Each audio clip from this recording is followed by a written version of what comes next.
Kamusta? Alam ko, isang taon ako hindi nag-upload, no? At sana ang dahilan ng pagbabalik ko dito sa video na to ay para mag-share ng bagong documentary, bagong camera, bagong filmmaking gear review, filmmaking tutorial. Pero ngayon sa video na ito, hindi ako isang filmmaker. Isa akong tatay. Hi, I'm Yuki. I'm Josh. I'm Johnny, baby boy. Marami sa inyong nakakakilala na, no, sa bunso naming si Luke. 7 years old, napakalambing, makulit, mahilig sa trains, mahilig sa airplanes, at ngayon naman nahuhumaling siya sa 3D printing. Last year, na-diagnose siya ng high-risk acute lymphoblastic leukemia, cancer sa dugo. Noong unang beses na shinare namin yung laban ni Luke sa Facebook, hindi namin in-expect yung pagmamahal na ipinakita ng karamihan. Sobrang na-overwhelm kami sa mga nagdadasal, sa mga nagdasal sa kanya, nag-message, tumulong, nag-share ng post, at nagbigay ng kahit anong halaga. Maraming salamat po. No, hindi po namin yun makakalimutan.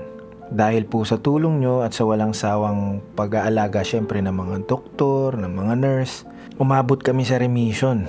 Meaning, nawala ang leukemia cells niya. No? Nag-maintenance na kami. Akala namin, unti-unti na kaming makakabalik sa normal na buhay. Kasi nga, nag-remission na eh. Pero 2 buwan lang ang lumipas. No? After ng remission, bumalik ang leukemia niya.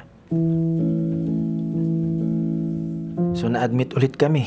1 buwan kaming nasa ospital. Araw-araw nakikita mo yung anak mo na tinutusok ng karayom kasi kailangan ng CBC, no? Blood transfusions para sa platelets, pulang dugo, antibiotics. Tipong hindi mo alam kailan kayo uuwi. Walang kasiguraduhan kung makakauwi pa ba kayo.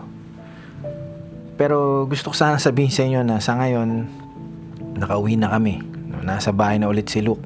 Kumakain na ulit, tumatawa na ulit. At sa bawat tawa at ngiti niya, pakiramdam namin, big win na yun. Pero hindi pa dun po nagtatapos yung laban namin nung nakauwi kami. Kasi po pagkatapos po nung relapse, yung pagbabalik ng leukemia niya, nagpa-consult po ulit kami. And nagdesisyon yung mga doktor na kailangan niyang sumailalim sa isang mas specialized na chemotherapy protocol. At ang tawag po doon ay FLAG-IDA. At kapag successful po yun, ang susunod po na hakbang o step ay bone marrow transplant. Hindi po ako sanay, no, humingi ng tulong. Kung kaibigan ko man kayo, kilala niyo ako na mas gusto ko yung ako yung humahanap ng solusyon. Ako yung tumutulong. Di ko nga akalain na gagawin ko tong video na to eh. Pero pagdating sa anak ko, no, yun nga, wala nang pride. Wala nang hiya-hiya. Kasi gagawin ko ang lahat para mabigyan siya ng pagkakataong gumaling. Kahit sino namang tatay, gagawin yun eh. Kaya ngayon, gusto sana naming humingi ulit ng tulong. Hindi lang pinansyal, kundi pati dasal. Pinakamahalaga ang dasal. Share nyo tong video to kung pwede. At suporta. No? Kung nakatulong man yung mga videos ko sa inyo, sa mga filmmaking tutorials, mga documentaries, sa mga reviews, sa mga vlogs, no? Na-inspire kayo sa kung anumang content na ginawa ko sa loob ng maraming taon since pandemic. Baka ngayon kayo naman po ang makatulong sa anak ko, kay Luke. No, ang lahat naman po ng tulong na matatanggap namin ay may pupunta lamang po sa reinduction chemotherapy, bone marrow transplant, aabot ng 5 to 7 million, gamot o blood products, hospital bills, And syempre, recovery. May pangarap po si Luke. No, gusto niya maging isang train operator. Ako rin naman po, ang pangarap ko lang ay makita siyang lumaki. Makapagtapos, magkaroon ng trabaho, magkaroon ng sariling pamilya. At balang araw, makakalimutan namin yung salitang leukemia. Bilang documentary filmmaker, lagi ko pong sinasabi na story is king, no, na may kapangyarihan ng mga kwento para i-touch yung mga manonood, no.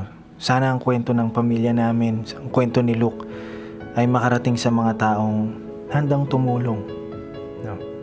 Maraming salamat po sa bawat dasal, sa bawat share, sa bawat mensahe at sa bawat tulong, no, gaano man ito kaliit o kalaki. At para sa anak ko, hindi kami titigil.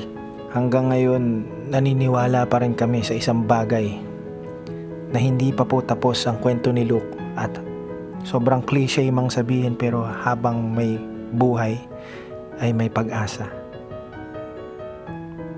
Maraming salamat po sa panonood, sa pakikinig at sa pagsama niyo po sa laban namin.